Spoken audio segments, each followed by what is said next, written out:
সম্মানিত দর্শক, আসসালামু আলাইকুম। বাংলার তথ্য নির্ভর সর্বশেষ খবরাখবরে যুক্ত হওয়ার জন্য আপনাকে অসংখ্য ধন্যবাদ। জানিয়ে দিচ্ছি আমাদের হাতে থাকা সর্বশেষ আপডেট। তুরস্কের নির্মিত MKE বোরান 105 মিলিমিটার আল্ট্রালাইট 18টি কামান বাংলাদেশ সেনাবাহিনীতে যুক্ত হয়েছে। সম্প্রতি তুরস্কের নির্মিত MKE বোরান 105 মিলিমিটার আল্ট্রালাইট কামান বাংলাদেশ সেনাবাহিনীর জন্য 18টি এরকম কামান, যেগুলোর ডেলিভারি এই বছরে সম্পূর্ণ হবার কথা রয়েছে। অতি সম্প্রতি ভারত তাদের নির্মিত লাইট ফিল্ড গান অফার করেছেন।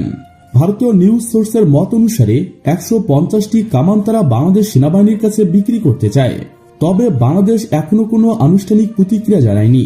আশা করা যায় ভারতীয় কামানের পরিবর্তে তুরস্ক ও অন্যান্য দেশ থেকে 105 মিলিমিটার হার্টিজার কেনা হবে।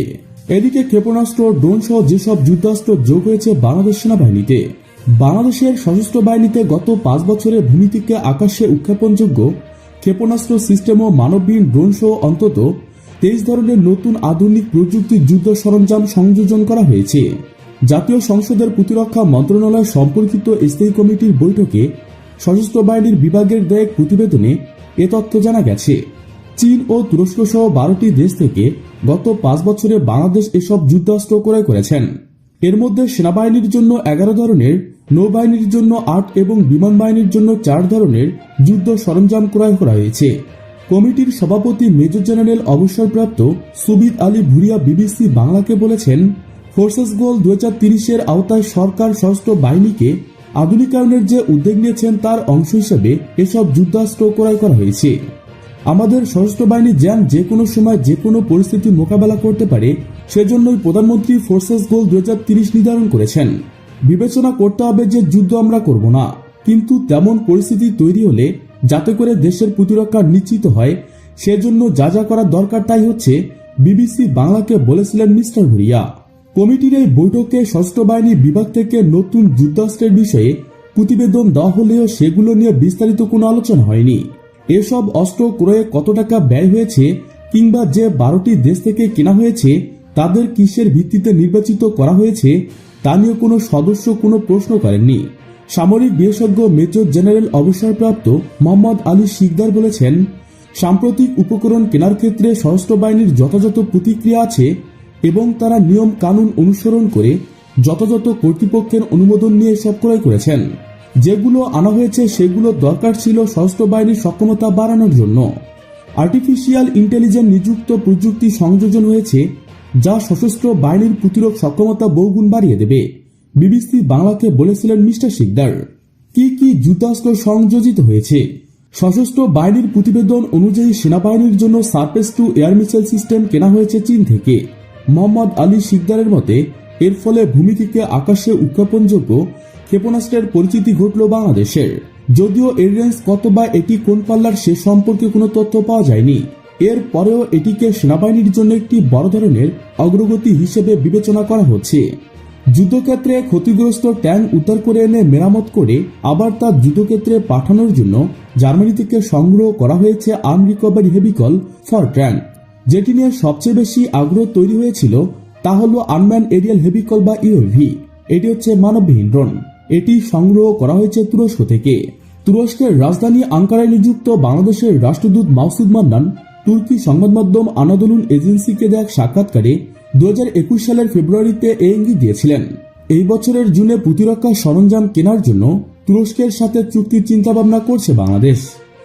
এখন সশস্ত্র বাহিনীর প্রতিবেদন থেকে জানা যাচ্ছে যে মানববিহীন ড্রোন ছাড়াও তুরস্ক থেকে সেনাবাহিনীর জন্য বিভিন্ন ধরনের arm personal career, multiple rocket launching system, regiment field artillery weapon system সংগ্রহ করা হয়েছে। ওদিকে এ সময়ের মধ্যে নৌবাহিনীর জন্য চীন থেকে ফ্রিগেট, বিভিন্ন ধরনের মিসাইল ও উপকরণ ছাড়াও চীনের সহায়তা নৌঘাটি শেখ হাসিনা সাবমেরিন বেস নির্মাণ ও নৌবাহিনীর ডকাইডের জন্য উপকরণ, প্রশিক্ষণ ও অন্যান্য সুবিধা নিশ্চিত করা হয়েছে। আর ইতালি থেকে ইউটিলিটি হেলিকপ্টার এনেছে নৌবাহিনী এবং কানাডা থেকে এসেছে অবকাঠামো সহ স্যাটেলাইট নেটওয়ার্ক সিস্টেম। অন্যদিকে বিমান বাহিনীর জন্য যুক্তরাজ্য থেকে আনা হয়েছে MK5 এয়ারক্রাফট, ফ্রান্স থেকে এয়ার রাডার, ইতালি থেকে মানববিহীন ড্রোন এবং জার্মানি থেকে প্রশিক্ষণ বিমান। মোহাম্মদ আলী শিকদার বলেছেন, যেসব দেশ থেকে যা যা আনা হয়েছে দীর্ঘদিন ধরেই সামরিক এসব উপকরণের জন্য তারা সুপরিচিত। এর আগে চলতি বছরের 4 জুলাই সংসদে প্রতিরক্ষা মন্ত্রণালয়ের দায়িত্বপ্রাপ্ত মন্ত্রী আনিসুল হক জানিয়েছিলেন, বিমান বাহিনীতে বর্তমানে 8 স্কোয়াড্রন যুদ্ধ বিমান রয়েছে। ভবিষ্যতে বিমান বাহিনীকে আধুনিকায়নের জন্য ফোর্সেস গোল 2030 এর আলোকে উন্নত প্রযুক্তির যুদ্ধবিমান কেনার পরিকল্পনা নিয়েছে সরকার। এছাড়া নৌবাহিনীতে 2টি সাবমেরিন সহ ছোট বড় 65টির বেশি যুদ্ধজাহাজ, 2টি হেলিকপ্টার, 4টি মেরিটাইম এয়ারক্রাফট আছে বলে জানিয়েছেন তিনি। ফোর্সেস গোল 2030। চলতি বছরের জানুয়ারিতে দেশের ইতিহাসে প্রথমবারের মতো 120 কিলোমিটার রেঞ্জের ফায়ারিং হয়েছিল কক্সবাজারের শিলকারি ফিল্ড ফায়ার রেঞ্জে। এ উপলক্ষে আয়োজিত অনুষ্ঠানে সেনাবাহিনীর প্রধান জেনারেল এস.এম. শফিউদ্দিন আহমেদ বলেছিলেন, বাংলাদেশ সেনাবাহিনীতে নতুন সংযোজিত তুরস্কের তৈরি টাইগার মিসাইল সিস্টেম আমাদের আভিযানিক সক্ষমতাকে দিয়েছে এক নতুন মাত্রা। আর সেনাবাহিনী, বিমান বাহিনী ও নৌবাহিনীর জন্য এসব যুদ্ধ সরঞ্জাম কেনার প্রতিক্রিয়া দ্রুততম করা হয়েছে মূলত ফোর্সেস গোল 2030 কর্মসূচি গ্রহণের পর। 2009 সালে শেখ হাসিনার নেতৃত্বাধীন আওয়ামী লীগ সরকার ক্ষমতায় আসার পর এই কর্মসূচিটি প্রণয়ন করা হয়েছে।